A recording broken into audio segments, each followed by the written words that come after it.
Fala galera, estamos aqui mais um dia com mais um vídeo. E hoje eu vou ensinar como fazer uma fogueira. Aí ó, um exemplo, podemos dar ó. Fica bem legal, né? Ó, os itens necessários são suporte de armadura, cama, balde de lava, ejetor, parede de pedregulho, tocha de redstone, balde de água, pistão e um botão.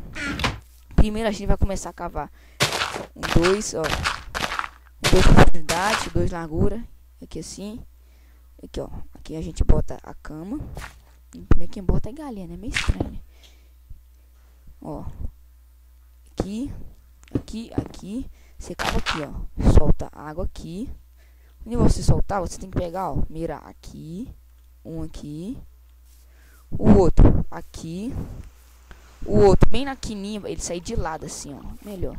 Aí você enche muito pra ficar bem preenchida. Vai colocando aí. No você colocar, você seca a poça. Vamos pegar a terra, ó.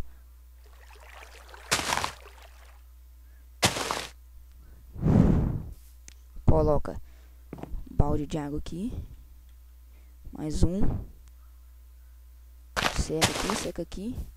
Aqui já pode tampar. Aqui você já pode quebrar. Tá vendo quebrar ali? Podemos colocar já o balde de água. Já tem lava ali, ó. Agora vocês vão fazer o seguinte: 1, 2, 3, 4. Coloca um aqui. Opa, 1, 2. Deixa eu ver. Aqui, ó. 2, 1. Caralho. 1, 2. Aqui. Aqui. E vamos colocar 1, 2, 3, 4. 1, 2. 1, 2.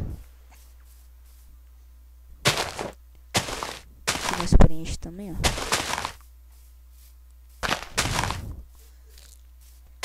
Agora vocês me perguntem, pra que tem que colocar? Porque aqui você não vai conseguir colocar a terra, ó. Não dá. Então, agora é só você colocar a tocha aqui, ó. Aqui, outra aqui. Uma aqui, outra aqui. Agora você pode quebrando tudo. Tá pronto a fogueira. E o botão você coloca aqui, ó. Pronto, a sua fogueira está pronta. Eu estou aqui ajudando o canal do Vinícius. É isso aí. Falou!